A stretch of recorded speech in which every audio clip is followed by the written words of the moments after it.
let's see here. I gotta get logged on. It's should be on Facebook, but this interview is for something they call their inner circle. So it's a leadership group, and it's led by Sharper Business Solutions, company owned by a good friend of mine, Gary and Susan Harper. And honestly, I don't know the nature of the interview, so I'm kind of unprepared. But I'm hoping they'll take it easy on me, and not ask too challenging questions. So let's get logged on here and see what this is all about. Here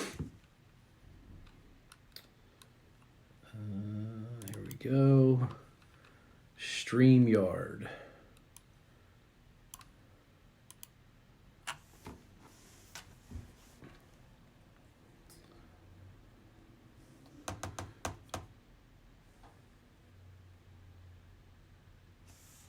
Allow camera access.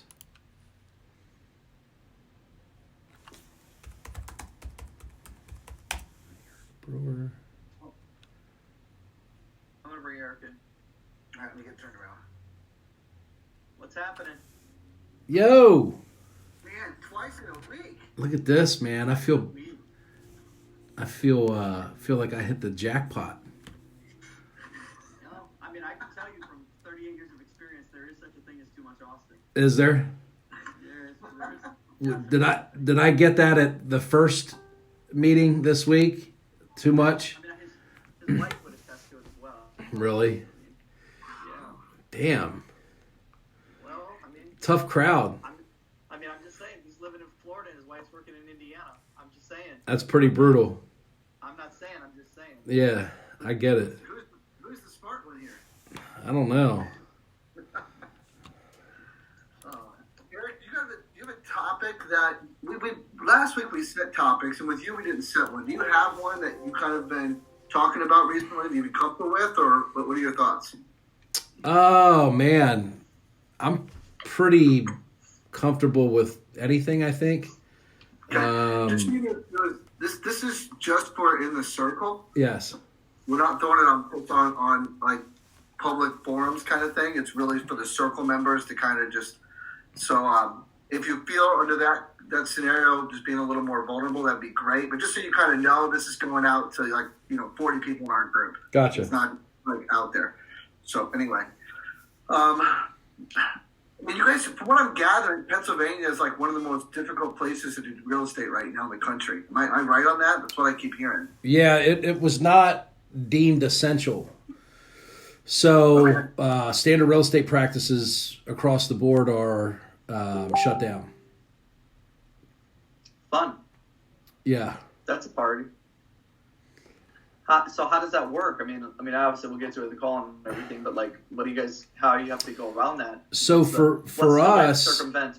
For us, before the official announcement was made, Pennsylvania had an exemption policy where when they released, what was essential and what wasn't, it was super vague to begin with, and we went through the formal application that was announced and made available. And it was about a 5 or 6 line item questionnaire that asked the nature of your business, what, if anything, you have done or would do in observance of CDC and federal government guidelines as far as social distancing.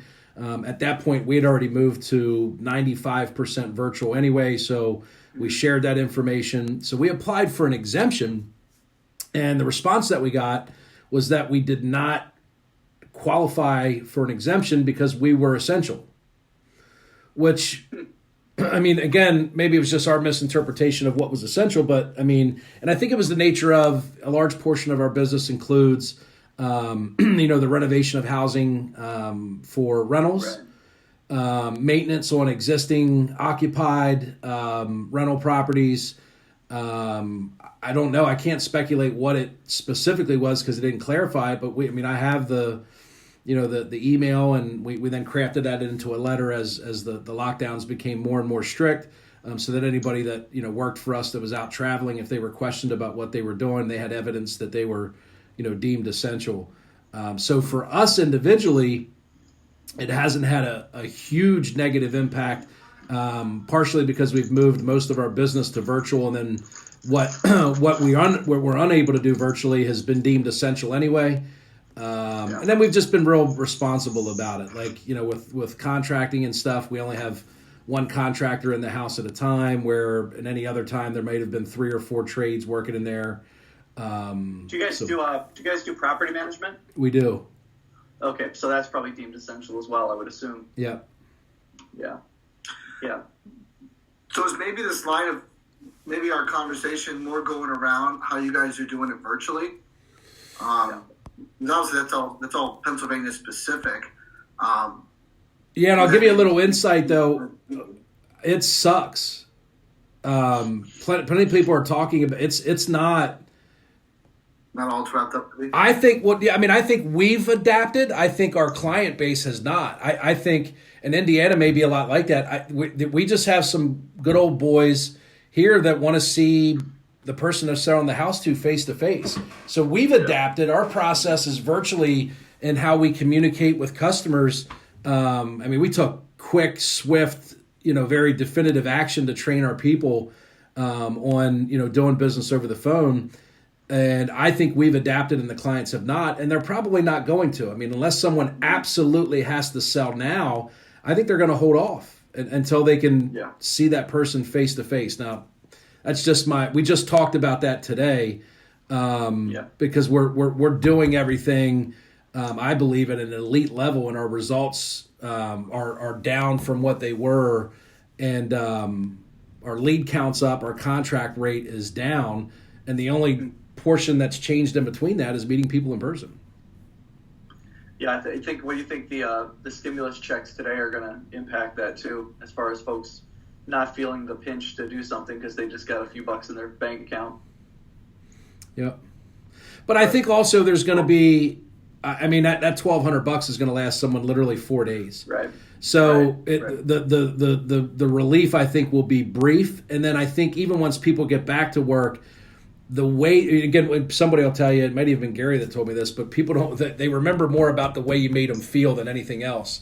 And that responsibility of that property, whether it be their primary residence, an investment property, whatever, the anxiety and the stress that they associate with that property over these last 3 or 4 weeks will stick with them long after the stimulus checks have arrived and people are back to working, and they will never want that feeling again. And I think the property and disposing of that property will be the way for them to guarantee they don't have that level of stress to deal with again. So I anticipated, actually, I think our business will spike long term. So I'm gonna slide you guys out for just a second. We're gonna start in about 30 seconds. So just so you can see it, this is what it looks like when you're on the air right now, and then if you're off, you get that view.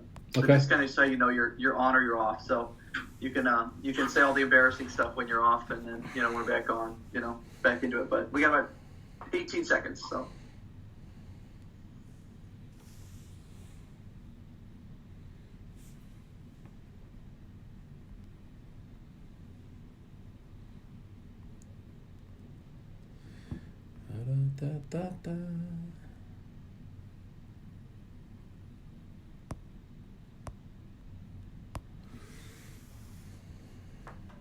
We got a good one for you today. Mr. Eric Brewer is going to join us in just a second here. I'm going to go ahead and bring Austin in, and he is soaking up the sun in beautiful Florida and looking tan and so forth.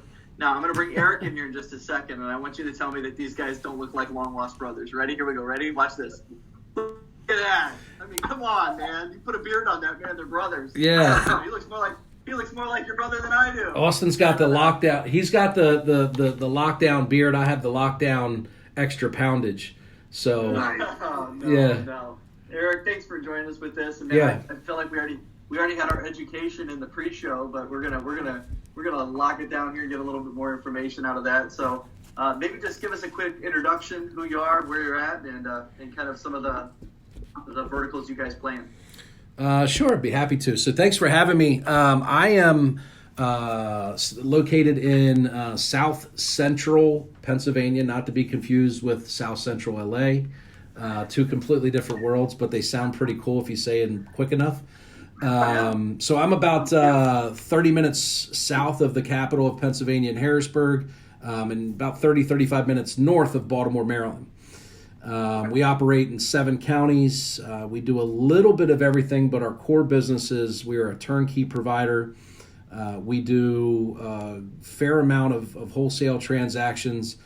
We do a fair amount of fix and flips, and then we also have a residential real estate brokerage that operates alongside of our business, and we do about 300. Between 270 to 300 conventional real estate transactions a year as well. So the more important question within that, then, are you a Phillies fan or a Pirates fan? How does that neither. So I'm actually I'm 35 minutes from Baltimore. I've always been a Baltimore fan. So I was a Colts fan because I'm that old, if you can figure out the math. So I'm still a Colts fan. So we took them from you. We just loaded up the trucks late one night. So we just the Mayflowers, that's burned into my memory forever. I think my dad canceled Christmas that year, but I've finally gotten over that after 35 years of therapy. And an Orioles fan. So I'm an Orioles fan and an Indianapolis Colts fan. Nice. Austin was just on a call with you yesterday, so I'm going to let him pay you back for that one and kind of throw some questions at you. I know he had to do all the talking yesterday, so I'll let him throw. Which wasn't hard for him, by the way. No, he likes. He was right at home doing all the talking. We didn't have to pry too much out of him. So. No. Austin, go ahead, Austin. Throw some stuff at Eric for him. I got nothing now. I'm all talked out after meeting with Eric on it's the best news I've heard all week. Yeah. I'm kidding. Well, Gary always tells me that I don't talk enough when I go to these things. So I'm like, all right, I'm gonna bring the lightning and the thunder to this one here. Yeah. So actually, I looked at Eric and Anthony's profiles. And they're both like Mavericks. I think Anthony might be a captain, but so I'm like, if I don't come ready for battle, these guys will run right over me. Yeah. So, I'm just sitting back and let Eric take over here today. You did well. So Eric, just talk to us a little bit, and we talked about it a little bit at the beginning or in the pre, but kind of the temperature and the environment around you as far as real estate, closing deals, and kind of the challenges you're facing right now in your market. Again, you're working in both Maryland and in Pennsylvania? Yeah, and as close as they are by geographically, they're quite different with the restrictions and the nature of the stay-at-home order. Pennsylvania is one of only, I believe, 3 states that real estate was not deemed essential. So that's a big deal. The conventional means of doing real estate is 100% prohibited, as well as construction. So, if you think about, as a turnkey provider, we do a tremendous amount of construction. We renovate over 250 homes a year just in Pennsylvania. Real estate and construction are one of the unique aspects of Pennsylvania that were not deemed essential. We fortunately were able to, through the waiver process, make an application, and we're authorized to do a portion of what we would do.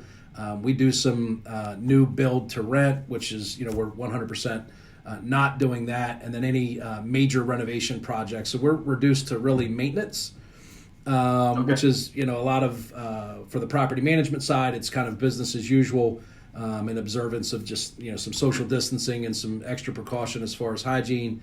And the renovation that we're doing on some of our turnkeys is relatively light, that falls into the maintenance category as far as flooring and the installation of appliances and things of that sort. So we're dealing with Pennsylvania as a whole is more restricted than 95% of the nation. So what we've seen on the retail side for our fix and flips is basically for the most part non-existent. I mean, conventional buyers are unable to go see a property. Some people are making offers sight unseen, but there's some extra layers of contingencies in there that we're not super comfortable with. So we're not willing at this point to tie up a property with those extra contingencies. We have had a few people that have bought them sight unseen and waived inspections. So one thing that we did is we've taken very detailed videos, walkthrough videos, Matterport photos, instead of typically adding 20 pictures, we have like up to whatever the MLS will hold, it's like 45, to try and give people enough information to where they would feel comfortable committing to buy a property without physically seeing it. I mean, and certainly people can drive by. They can drive by, see the location. That combined with pictures and videos, we're still selling some retail stuff, but certainly not at the pace that we normally would. Did we lose Brent? He froze on us. Oh, now he's gone. Oh, he's gone again. I guess we're still. Anyway, you know what, Eric? We kind of want to change the subject a little bit. We didn't really talk about this in the pre warm up show here. When I had my store, my one store was second busiest store in Chicago. We were pumping out a lot of volume, and I had franchisees that would come to me and couldn't even wrap their head around how much business I was doing. So, for example, I was doing in one store like $25,000 a week. I have guys come to my store who were doing $6,000 a week, right? Yeah. And they didn't even show up, and they would look at my operation, and they'd be like, there's no way I could do that. Like, they just couldn't go off it, how we did it. And you talked a minute ago about, we talked on Monday that you guys were doing 200 deals a year, I think. And you got to 300. And you thought it would be, you thought you'd hit 200 and have a hard time sustaining 200, and you actually got up to 300. And I feel like there's a lot of people in our circle that look at that number and say, that's like an unattainable number that I could never reach. How would I do that? And you guys kind of went from that 200, 300, and those big numbers like that. Can you kind of speak to how you got, what changes you had to make to get to those levels? Yeah, it's a great question. And honestly, there's probably 1,000 things, but I'll start at what I believe was the beginning of what allowed us to then make a series of other adjustments, improvements that led to us. We didn't see the growth happen all at once. What happened was we actually took a small step backwards. We made a commitment after working with Sharper to get better. And in order for us to pivot and our focus and attention off of the 200 transactions that we were doing and what I now see as, organized chaos, we had to move our focus from that to building and implementing process and focusing on right people, right seat. So for a period of it was roughly one quarter where we were focused on, that quarter and the rocks that came with that were not necessarily production-based or volume-based. They were more personnel-focused, process-focused, health-focused. And we saw a decrease in volume, but an increase in profit. Which for us was, if we didn't have enough encouragement or belief that we were doing the right thing at the conclusion of that first quarter, where we were like, man, like we got a lot done, but we just didn't sell as many houses as we had done previously. But then when we looked at the profitability, it was better. And I mean, quite simply, our dollars and net revenue profit per transaction went up. So even though we did less volume, we did higher quality. And I'd like to call it quality profit. A lot of times we look at the number of deals or volume, and I mean, frankly, there's people that are probably going to watch this that make more money on 100 deals a year than we do on 300. And it's a balance of finding that sweet spot. I think that's important for every business owner.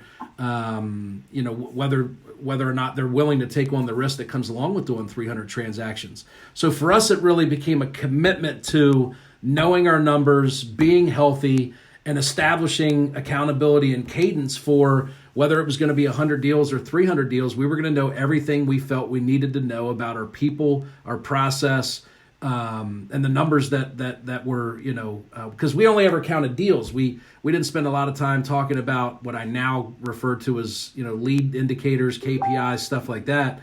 So we know way more about our business now, other than just, at the end of the month, counting all your your profit and going, oh, that was good, we should do that again. I mean, it's much more strategic. So what we did was we got better before we got bigger, which whether we were doing 200 deals a year or 20 deals a year would have been the same steps. And we implemented, EOS, which gave us the ability to do that. So then once we started to see the health of our company improve, our people actually started to push us to do more volume. It wasn't necessarily intentional. We picked up on all of these efficiencies where we found one of the things that we did is became more specialized. Just by doing the accountability chart, we noticed that in some cases we had one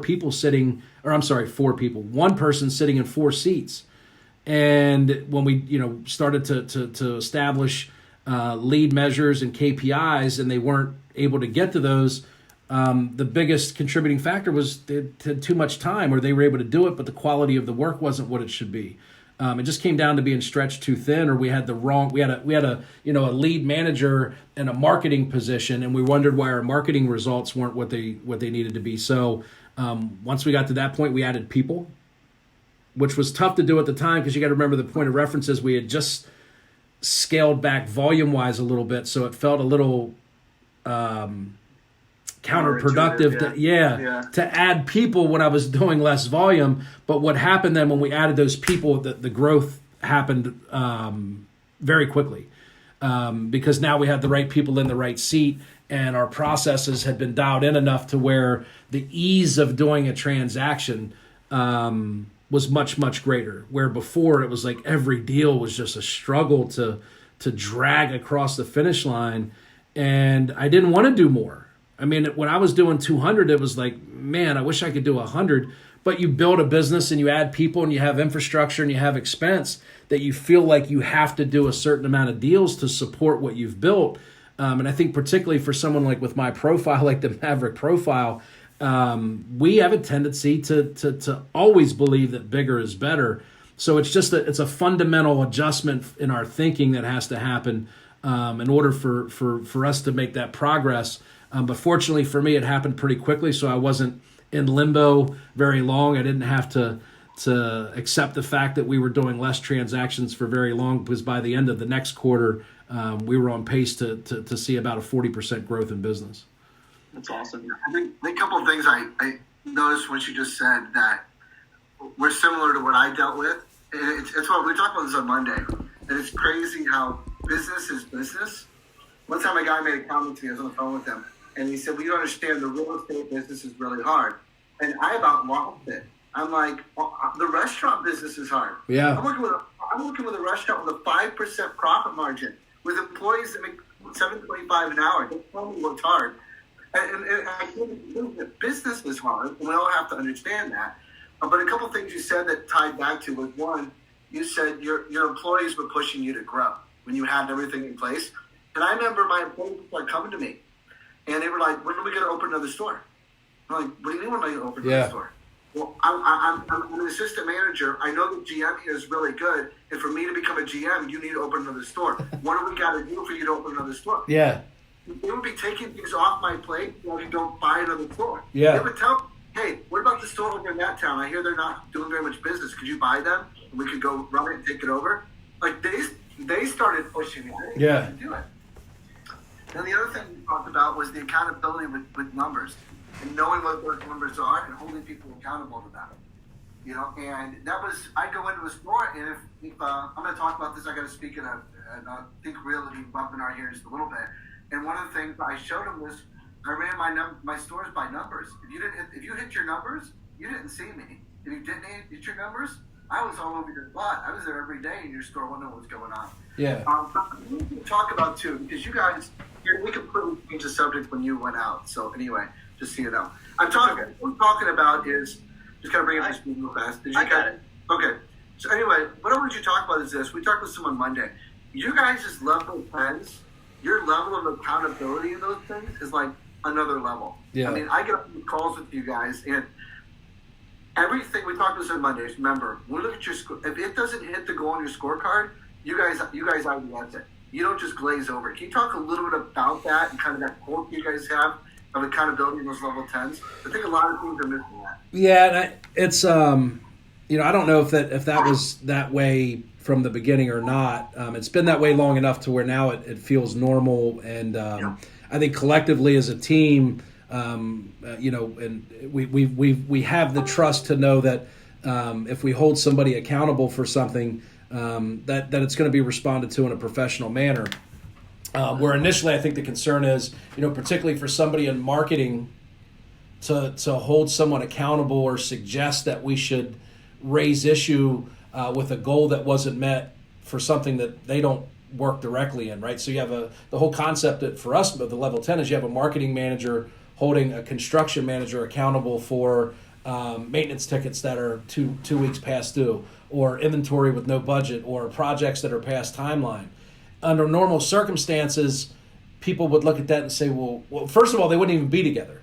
You wouldn't have a marketing manager in the same meeting, talking about that level of information with a construction manager. The concept of putting those two people in the same room, I think, in that environment is not widely practiced. But the reality is that if they're important enough to be on a scorecard, and whether you miss it by 1 or 100, if you're not going to be humble enough to talk about it, you're basically missing out on the whole value of the level 10 to begin with. Because then what happens is that you start to create this gray area of what unacceptable number becomes now acceptable. And the other part that we've also learned is if we didn't talk about it, is that if you set a goal and it's unrealistic and you're never hitting the goal, then the goal needs to be, readjusted.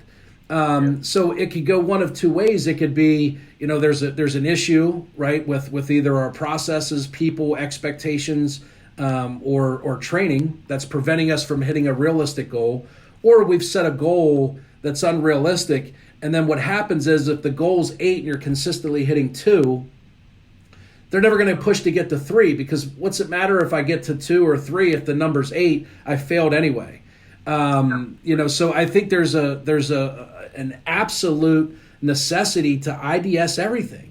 Or not, right? If you don't, it's you can say it a thousand different ways, but if you stand for nothing or fall for anything, that's an exaggerated version of what we're talking about. If you're referring to lead count, like it's not life or death, right?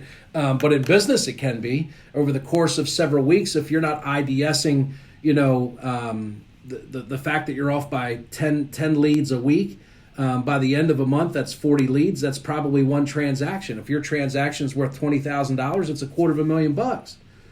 So, yeah, I mean, and it's worked for us, but it wasn't always that way. I mean, some people would think in the beginning, I think that it was trivial that we may IDS an issue, and I think the terminology issue, until you've been working in that model for a period of time, seems maybe a little drastic for most people, right? Like it can be a concern before it gets to an issue, but there is no variations of that, right? It's an issue. That's just the way those level 10s work. And over a period of time, it started with me. Like in the beginning, it was myself and Anthony, my integrator, where whoever was leading that level 10 would say, "Hey, is there anything on here that you want to take over to the issues list?" And there's like 6 things on there that should clearly be moved over. And nobody would speak up. And it would either be myself or Anthony that would push the issue. And just over the course of we would explain it at some point about why it was important to talk about it. But you either got to do it or don't kid yourself and go through, not to be brash, but don't go through a level 10 and operate at a 6. I mean, it's called a level 10 for a reason. And if you're going to set goals and you don't hit them, then you owe it to yourself and your team to talk about it. Or you don't have the right to claim victory when you finally do get there. It's going to be by accident, and the chances of you repeating it are slim to none because you don't know how you got there. Yeah. And I think it goes back to something you said at the very beginning before we even started on the call. was you were talking about the fact that you guys feel like you have a well-oiled machine and a high-performing company going there, and others who don't have that same consistency right now. You said it. They're gonna struggle, and they're gonna suffer through some of these times that we're in right now, where things are going to get more difficult and things are more challenging. Where if the machine isn't running right, this is where you're going to find out about it. You don't find out about it when you're coasting down the hill. You find out about it when you're climbing up the mountain. Yeah, I mean, I look at it like a well-oiled machine from the exterior, but on the inside, which is like what level 10s are, it's a straight up pit crew, right? I mean, it's like if anybody that, I'm not a huge NASCAR fan, but I watch it, and for 50 laps that car's operating at full capacity, but by the time it gets to the pit crew, like the tires are about to explode, the engine's about to catch on fire, right? The driver's like dehydrated and will probably go into some type of shock in the next 30 seconds if he doesn't get water. And they get to, because they push really, really, really, really hard. And that's kind of how I look at those level 10s. It's like a pit stop where we come in, we change tires, we recalibrate, we look at things like what was our pace for this last round of laps. So on the exterior, you look like a well-oiled machine, but constantly under the hood, we're tweaking, breaking stuff. I mean, one of the things that we may or may not talk about today is going virtual. And I think that you asked me, how's that going? I said it sucks.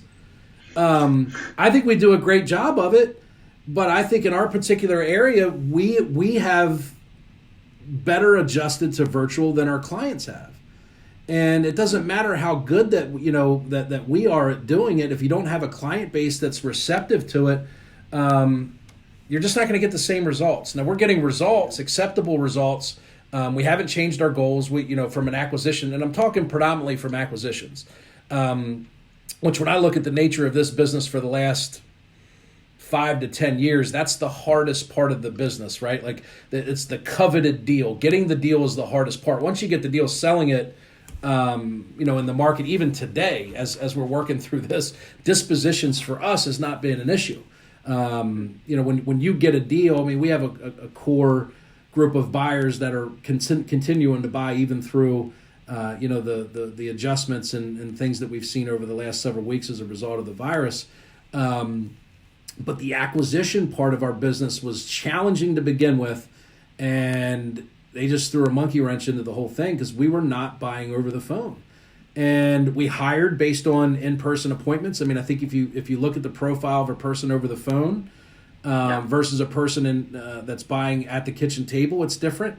So I'm asking those people to produce the same results. Their profile hasn't changed, but now the climate and the atmosphere and they're working in has changed pretty drastically. And if you think about it for what you know from a predictive index, someone with a super high B that gains all of their energy from people, even if they're on the phone and they're engaging with customers, it's not enough.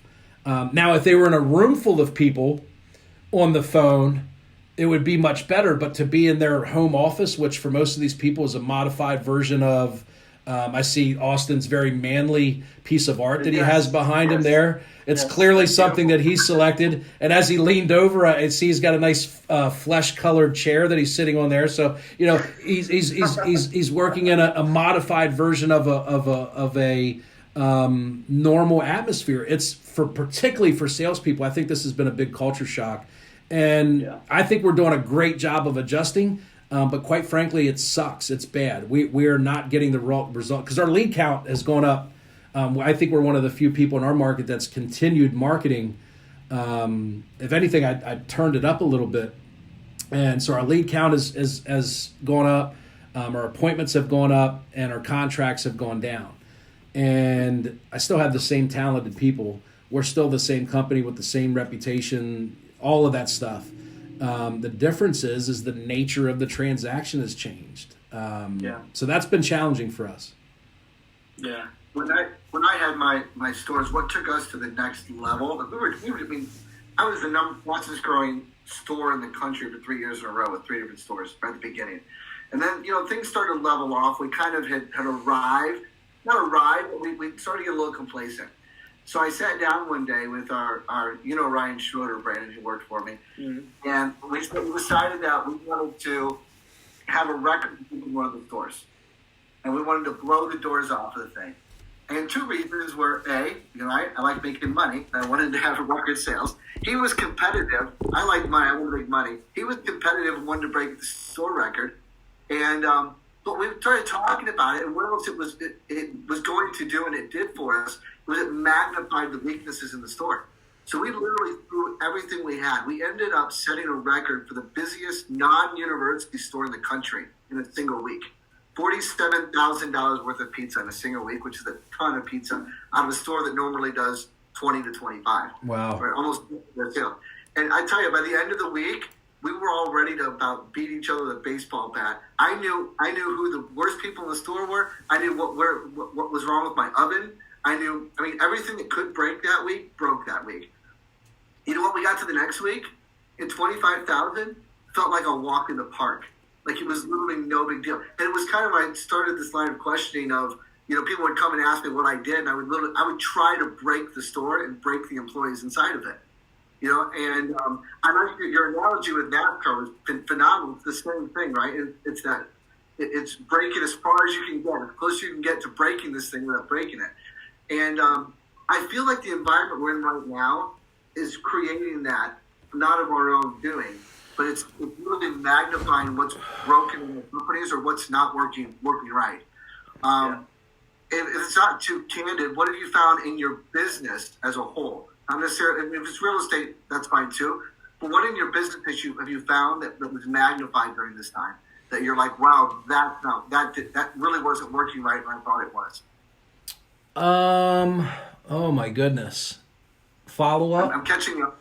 No, I'd say, because here's what's happened is in our business, when we were doing in-person appointments, we had, without getting into the details, we had a confirmation process where we would give the acquisitions agent an opportunity to, we'll say, cancel the appointment if there wasn't enough equity or motivation, typically 48 hours prior to the appointment.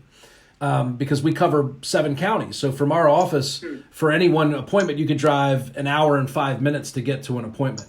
So the last thing you want to do is spend an hour and 5 minutes driving to an appointment to get there and find out that, the circumstances really beyond your control that can't be negotiated, like a payoff, right? Like if we know that the most we could ever pay for a property is $100,000 and they owe $170, it's a waste of our time and the client's time.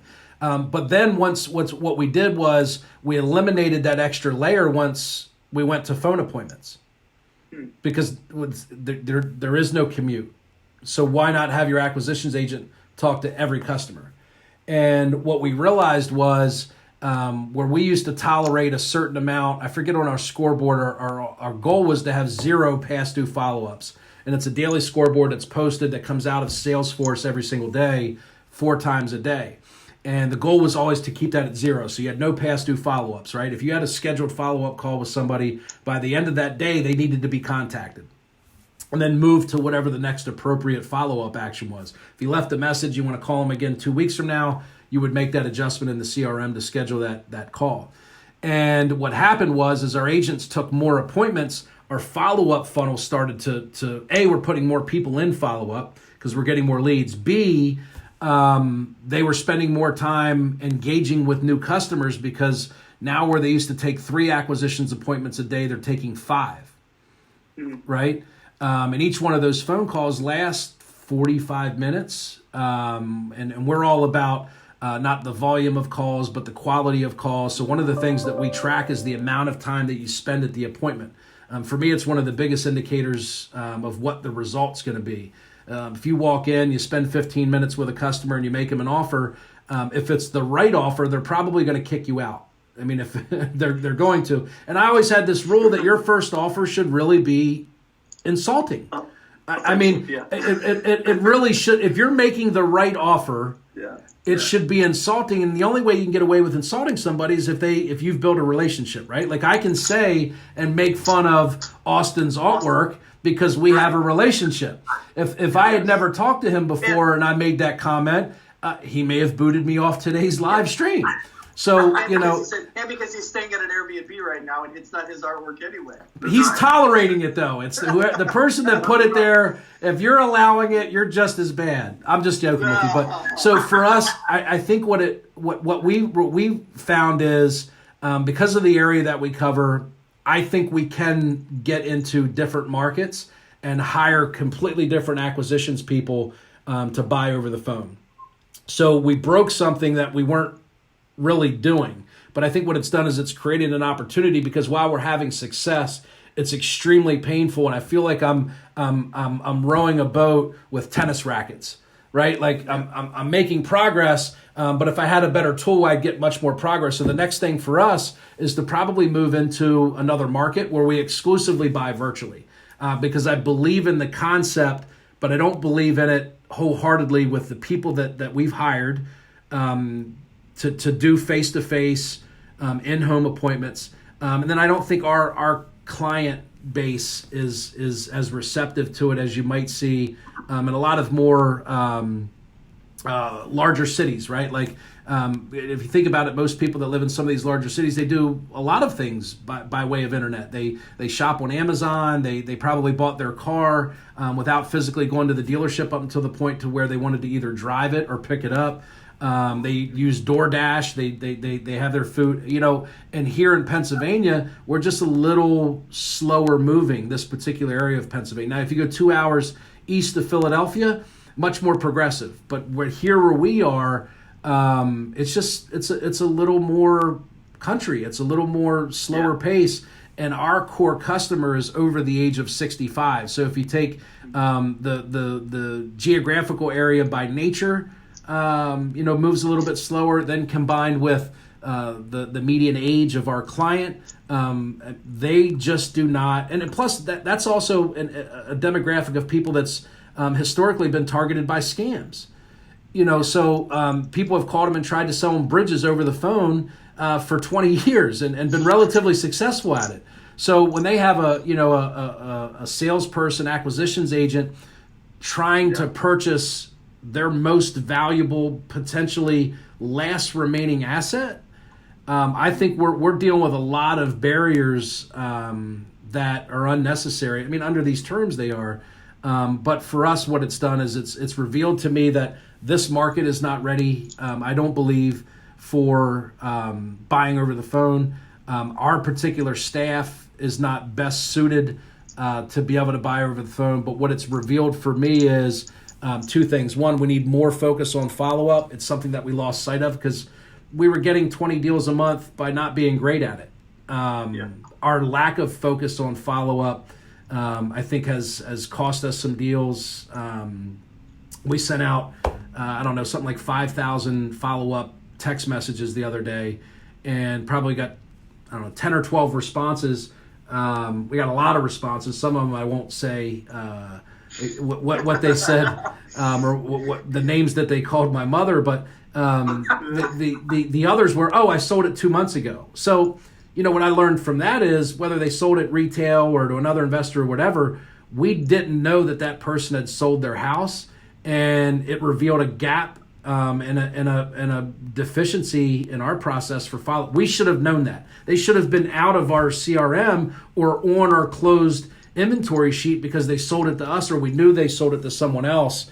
So follow-up was definitely something I think we got spoiled with, which I'm sure a lot of people are, maybe experiencing because the deal flow has, we're pretty fortunate where it's just been a really good market. So it revealed and it's something we're extremely laser focused on right now, is follow up. Like in about 30 minutes, I'm going to follow up on our follow up. So that's one thing. And then I think it's revealed an opportunity for us. If we just plugged, a better suited profile for over the phone in a market that is more receptive to it, I think there's a big opportunity for us to do another 60 to 100 transactions in another market.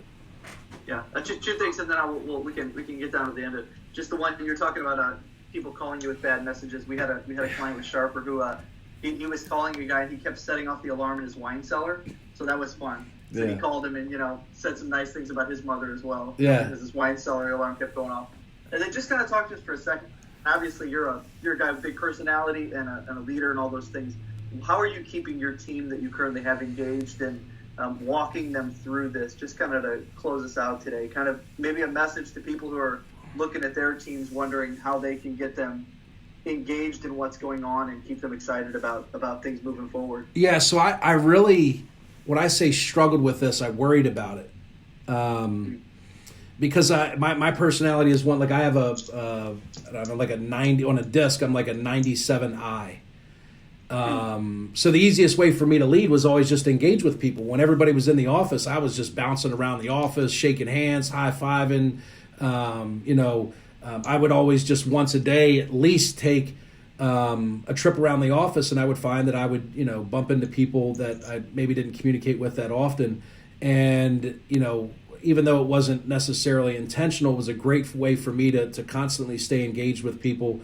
It was a way for me to always know that the vision and the mission of the company was always being communicated to our people.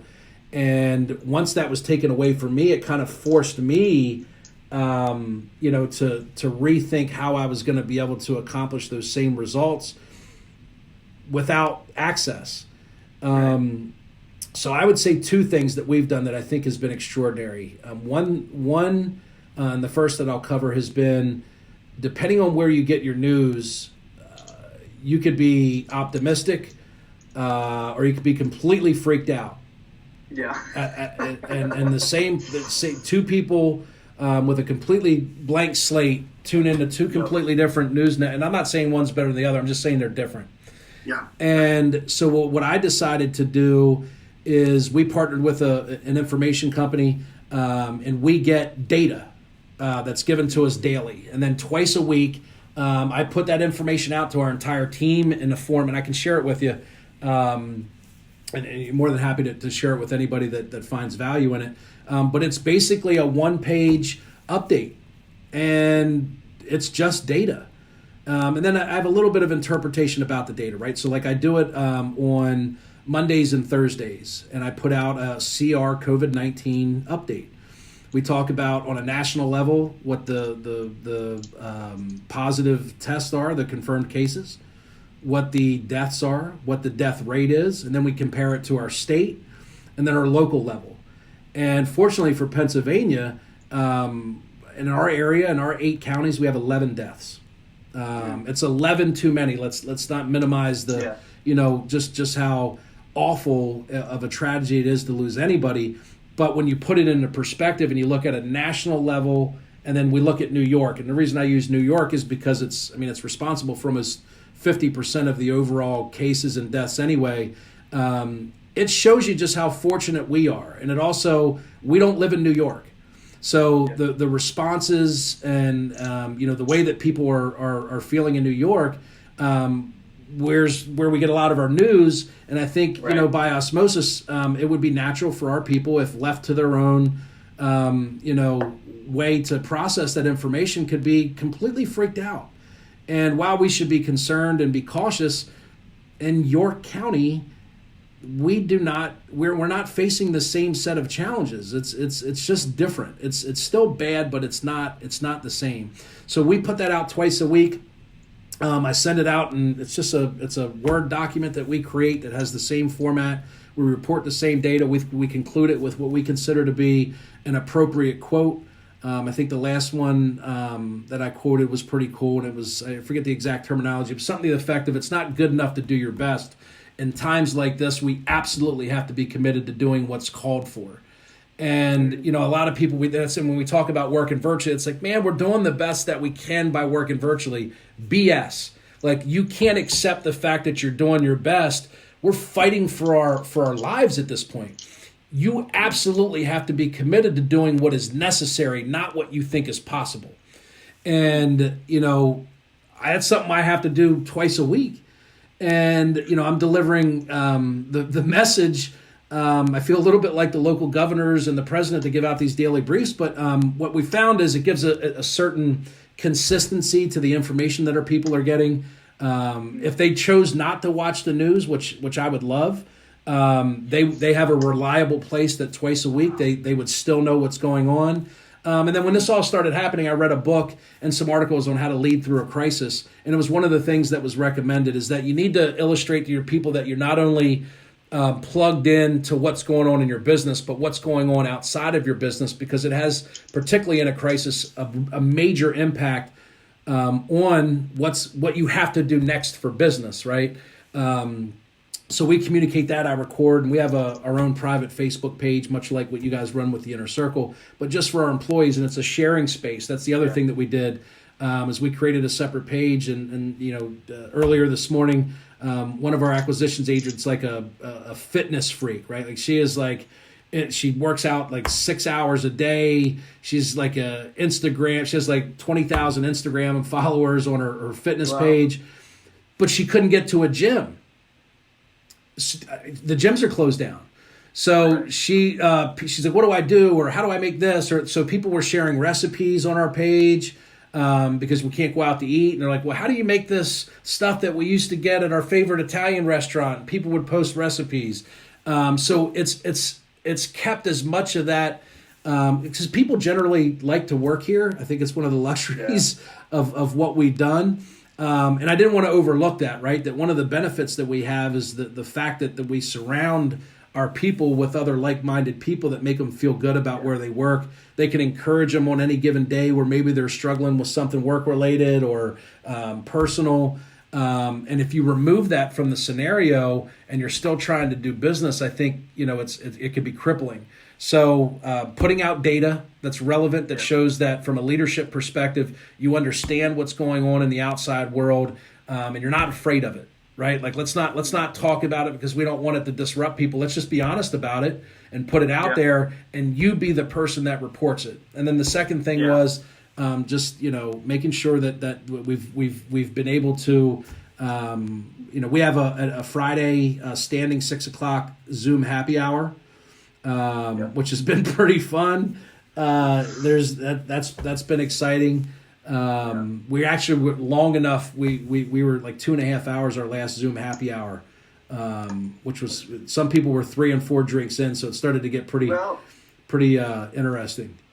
At least you didn't have to call an Uber for them, right? I guess that's the upside of it. So yes, I love all of that. I just love the fact that you guys just. By the fact that you went, here's point 1, here's point 2, you've been so intentional about it that you've made an intentional effort to say, here's what needs to get done and here's how we're going to control it with our team. I love that news idea. That is so smart. Just to give folks something that is constant and something that is coming from the company that says, hey, we're not burying our heads in the sand. We're keeping you informed. We're connected with what you got going on. I just love that. That's a great. And if you like, if you remember, just shoot me an email and I'll send you over 2 examples of it. Our people have responded well to it, and I'm happy to share it with you. The format is pretty basic. And it takes the video that I shoot takes like 2 minutes and 4 seconds. It's not very long, and then we post that on our company page. Where all the employees can see it as well. So we email it out, and then I record a video where I deliver the same information in the Word document. You there?